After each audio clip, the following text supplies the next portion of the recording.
there you go. We're off and running here. We thought we were going to see some football today, Rick, but it turned into foot brawl.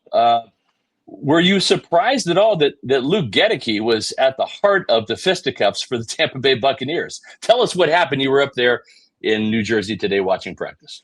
Yeah, first of all, where's the esprit de corps? Where's my running mates here? Come on now, get on up to the Big Apple. Let's go.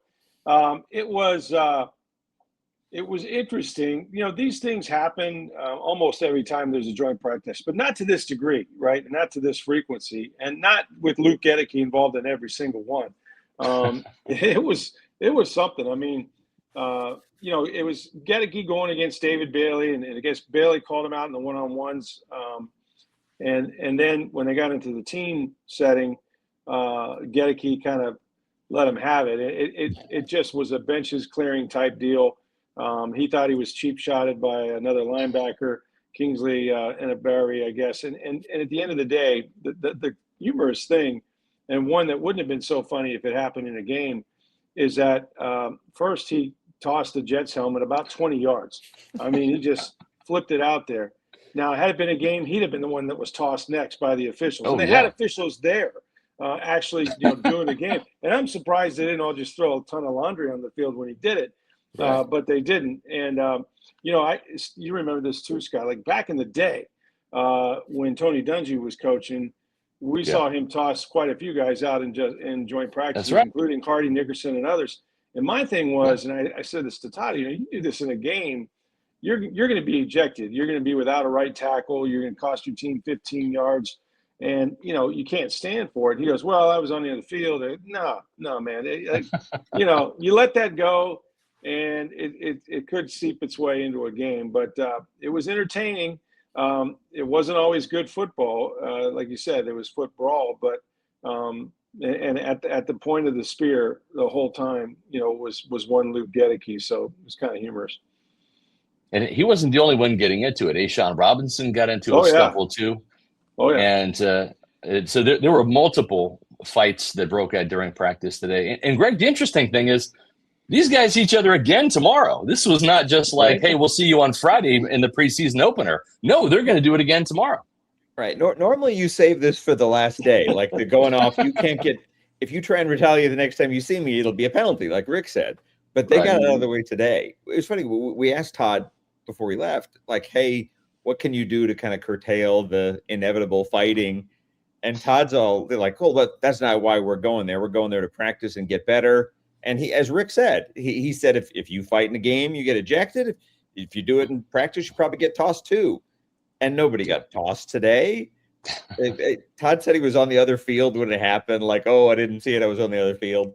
I think there's certainly a little bit of venting in terms of just letting these guys have some steam. We saw it in the indoor when they were still going against their own teammates. So it's not that surprising that there's some venting going on between players. I'm sure there'll be a little of it tomorrow. I hope I hope we can recount that next week, I guess. On Sunday when I was out there watching practice, that was really the first time that I think the Bucs offense really stood up, because the defense, I think we all would agree, kind of won the first week in pads. But Sunday, it was really more of a give and take type practice, and maybe even the offense won. We saw some highlight catches from Ted Hurst. Rick, who won today? Did the Bucs win? Did the Jets win? Was the Bucs defense better than the offense? How would you what did your scorecard look like after the end of the practice?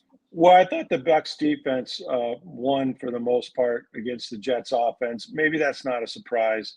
Look, Geno Smith threw a couple interceptions fairly early and often, in that little bit of scrimmage that they had there. And you saw one by Pepe Williams, who just keeps making big plays. Alex Anzalone had one as well. So Geno didn't make a very good accounting of himself. And I thought that the Bucs defense did a nice job kind of bottling up the run as well. Offensively, they were just okay. There were some good throws to Chris Godwin. There was one, down the field to Emeka Egbuka. But I think for the most part, a lot of short passes, nothing spectacular, some missed throws as well. They're just kind of trying to get into their offense a little bit. But I wasn't, blown away by the Bucs offense by any means. It's just, in the Jets, to their credit, they have a pretty good defense.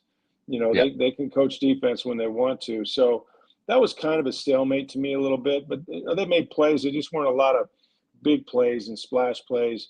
But again, I do think that at times they ran the ball pretty well. And it was all three running backs. It wasn't just one guy. You're going back to Trotter, though. Scott, I'll be damned if this guy doesn't look like he's played in the league for about 5 or 6 years. I mean, he absolutely, when he comes downhill and fills that hole, he's in the backfield. He's making tackles for losses as much as he is just tackles. I mean, and with a lot of attitude that they wanted. This is exactly what they hope they drafted, and we continue to say it. That, if you've got a guy like Reuben Bain Jr. and Trotter as the anchors of your defense, boy, that's something you can really build around. And I do think that A'Shawn Robinson's bringing some stuff. Now, you can't let it seep into the entire team where Luke Gedeke loses his mind and gets you a bunch of penalties. And for that matter, the defense might too. But they played with a lot of energy and got after it. And that's what you like to see. You like to see guys, into it. They showed up, they played right away. They didn't kind of ease into practice. We've seen that, Scott, where, the first half of practice, they kind of were sleepwalking, and then they picked it up a little bit. No, these guys, when they blew the whistle, they were ready to go. And I think that's the sign of a mature team. I think seeing Anzalone get his hands on a football in the passing game was exactly what they need. So, all in all, pretty good day for the Bucs, and we'll see what tomorrow brings. Maybe they got it all out of their system, but and we'll talk about this later. I think these are more interesting days than what Friday night's going to be, and especially now that the Bucs may be at quarterbacks 3 and 4 before they get to Friday. Let's talk about that, Greg, because you're not supposed to hit the quarterback, and by all accounts, the Jets didn't hit the quarterback for some reason. Jake Browning decided to roll to the left.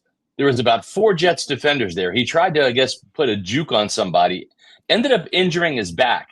But that does have some repercussions because today, Greg, we found out that, surprise, surprise, Baker Mayfield not going to play on Friday night in the preseason opener. But Jake Browning was supposed to start, and that may not happen unless he has some miraculous recovery and is out at practice tomorrow.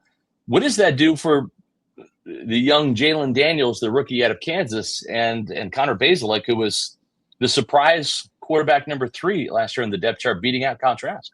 Yeah, the whole game's an undercard now, and that you have 3 and 4 going to see who might be 3. But honestly, that's one of the things I was looking forward to in this game. You have Connor Bazelak was, undrafted rookie last year, actually got elevated to have some time on the 53, never played. You kind of wonder, does it hurt him? And that he has a year in the offense, but now it's a new offense. So that helps Jalen Daniels. And I think there's been a fair amount of buzz around Jalen Daniels just in the first 3 weeks of camp. Somebody that was expected to get drafted, didn't get drafted, chose the Bucs, and then I can see why he would, because the Bucs haven't invested a lot in their